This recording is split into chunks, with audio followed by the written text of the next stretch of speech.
Welcome to the Explainer, where we love to break down big ideas.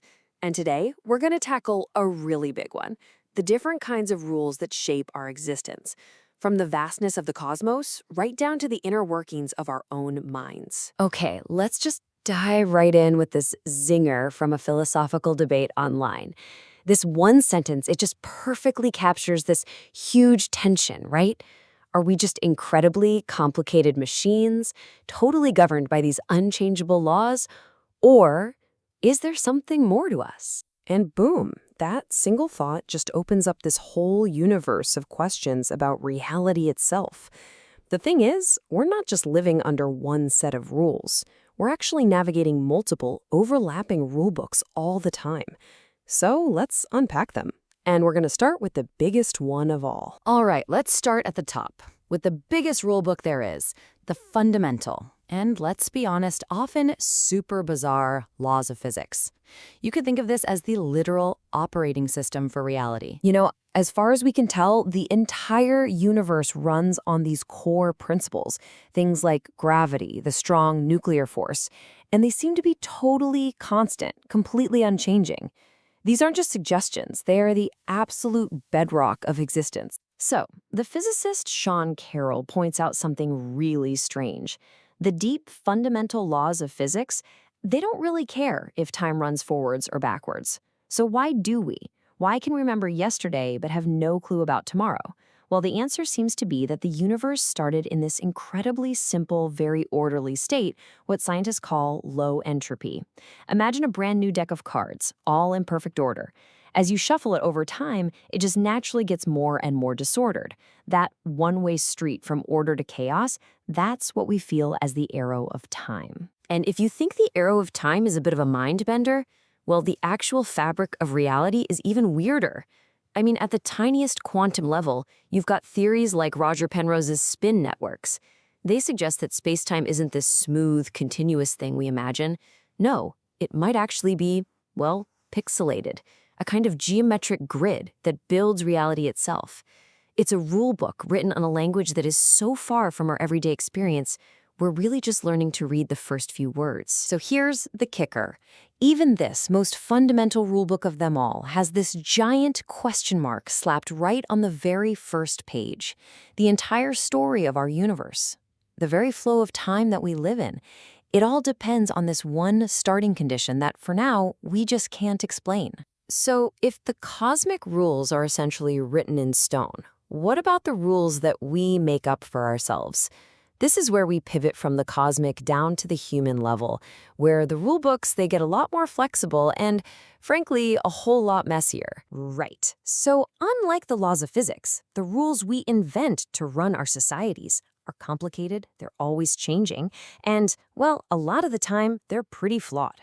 This is the world of laws, ethics, and social agreements. I mean, just take financial regulations. This timeline of the Basel Accords, it's a perfect example.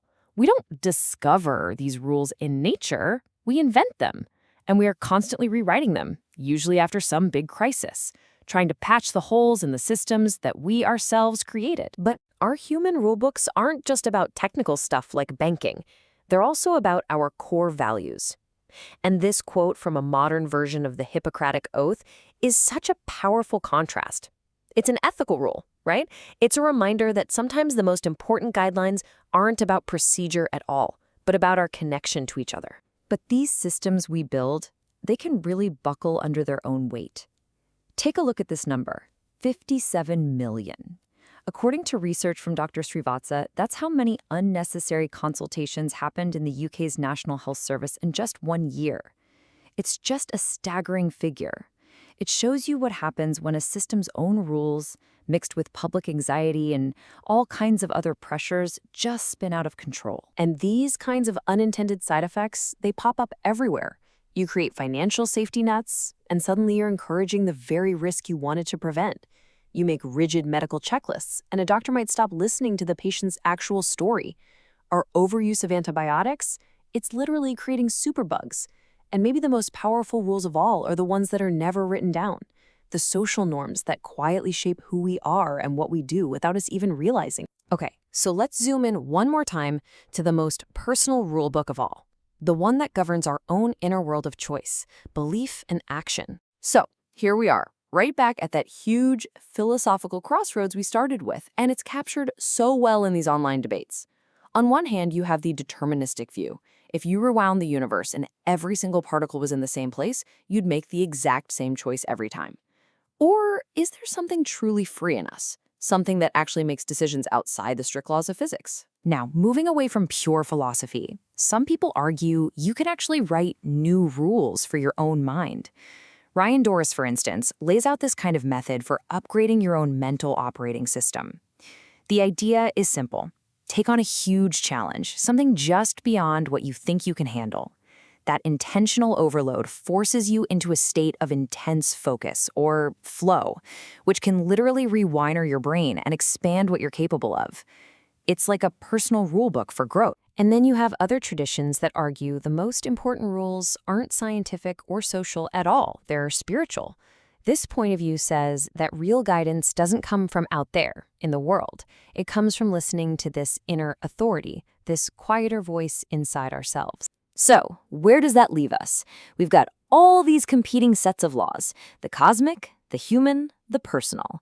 How on earth do they all fit together in our day-to-day lives? Well, it seems we live in a world that's governed by the fixed, unchangeable laws of the universe. But we navigate that world using the messy, flawed, evolving rules of society. And ultimately, we make our choices guided by the deeply personal rules of our own consciousness, our own beliefs, our own values. And I think that's the question this all boils down to. Are we just characters playing out a script that was already written by physics and causality? Or do we, through the rules we create for our societies, and maybe even for ourselves, get to write some of the story? Which rule book really defines your reality? Thanks for joining this explainer.